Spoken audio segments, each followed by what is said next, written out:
You have been doing everything right. You watered them, fed them, staked them as they climbed, watched the flowers come and then the fruit. And then one morning you notice it, a few brown spots on the lower leaves, dark at the edges, one or two leaves yellowing and dropping off. You crouch down and look closer. No slugs, no visible pests. The soil looks fine. The plant is still growing. You tell yourself it is probably nothing, a bit of natural leaf drop, the season moving on, but the spots keep appearing. More leaves drop. The damage is working its way slowly up the plant, from the bottom toward the top, leaf by leaf, week by week. By the time the fruit is forming, whole sections of the plant are bare. The tomatoes are exposed to the sun. Some start to scald. The harvest you have been waiting for all season is quietly falling apart, and you still have no idea why. Here is what is almost certainly happening. It is not a disease you brought into the garden. It is not bad luck. It is not the variety you chose, or the soil you have, or anything you cannot control. It is the hour you are watering. Part 1. The organism that has been waiting for you. There are fungal spores in your garden right now, not because something went wrong, because they are always there. Early blight and Septoria leaf spot, the two most common and most destructive fungal diseases of tomatoes, overwinter in the soil as spores, surviving in plant debris from previous seasons, waiting for exactly the right conditions to become active.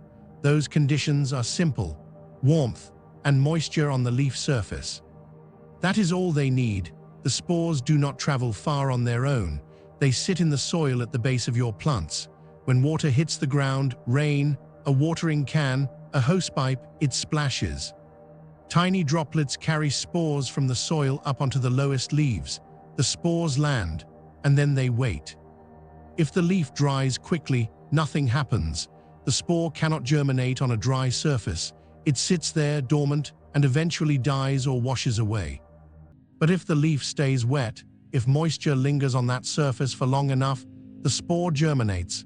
It penetrates the leaf tissue, and the infection begins. Research shows that fungal spores need several continuous hours of leaf wetness, often 6 hours or more, to successfully germinate and establish an infection.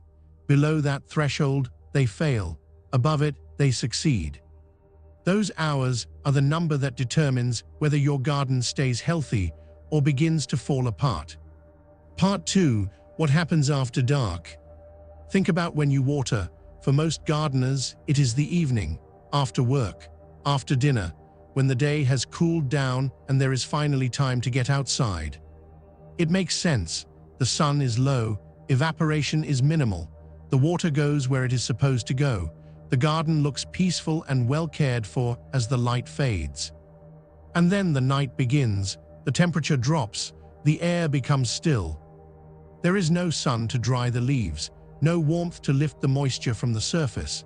The droplets that landed on the lower leaves during watering stay exactly where they are. And in the soil around the base of the plant, in the splash zone of every drop of water that hit the ground, fungal spores are beginning to stir. By midnight, the leaves have been wet for 4 or 5 hours. By 2 in the morning, 6 hours or more. By the time the sun rises and the garden begins to dry, the threshold has been crossed, not once, but every single time you watered in the evening this season. The infection is invisible at this stage. There is nothing to see. The spore has penetrated the leaf tissue and the fungal mycelium is growing silently inside. The leaf still looks green. The plant still looks healthy. 7 days later, the first spots appear, brown, circular, dark at the edges, a few small marks on the lowest leaves that seem like nothing. That is early blight. That is Septoria leaf spot. That is the result. Most gardeners never make that connection. They treat the spots. They spray a fungicide. The cycle continues all season because the cause is never addressed. Part 3. Why morning changes everything. The fix is not a product. It is not a spray. It is not something you buy. It is a time.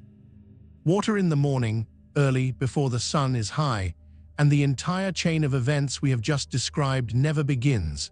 the water reaches the soil, the roots, the base of the plant exactly as it should.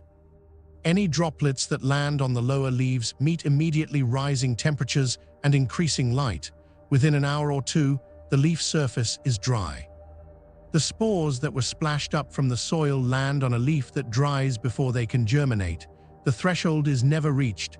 The infection never begins. The same plant, the same soil, the same spores sitting in the ground, waiting.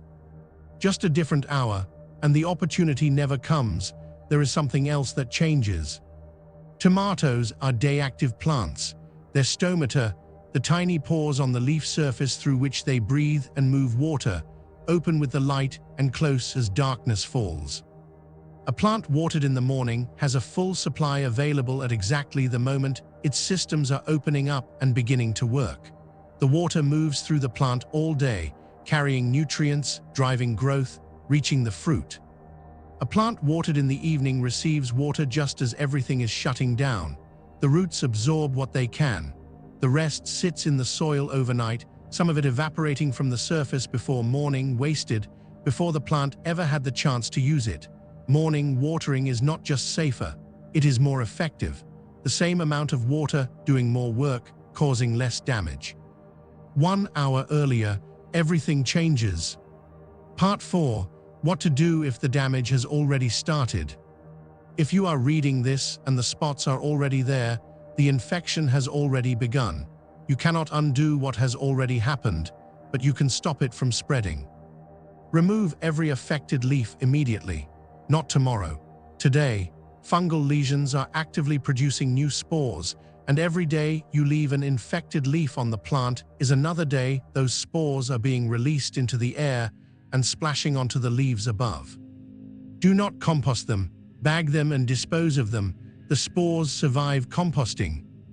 Once the affected leaves are removed, mulch the base of the plant if you have not already. A layer of straw or wood chips creates a physical barrier between the spore-laden soil and the lower leaves, reducing splash-up with every watering and every rainfall. It will not stop all infection, but it will significantly slow its progress. Switch your watering to the morning, from today, not next week. And when you water, water at the base, not over the leaves, not with a sprinkler. At the soil with a watering can or a hose held low, keeping the leaves as dry as you possibly can.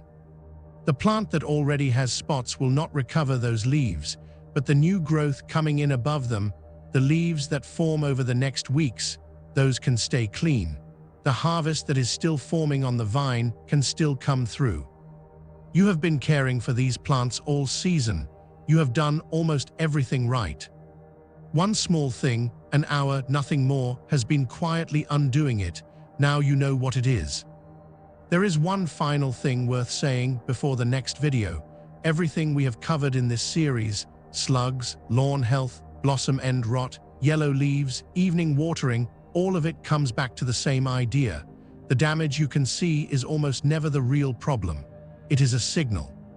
Something happening underneath, or out of sight, or at the wrong time of day, that the visible symptom is pointing toward.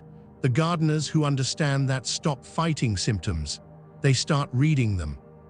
That is what this channel is about. Subscribe so you are there for what comes next.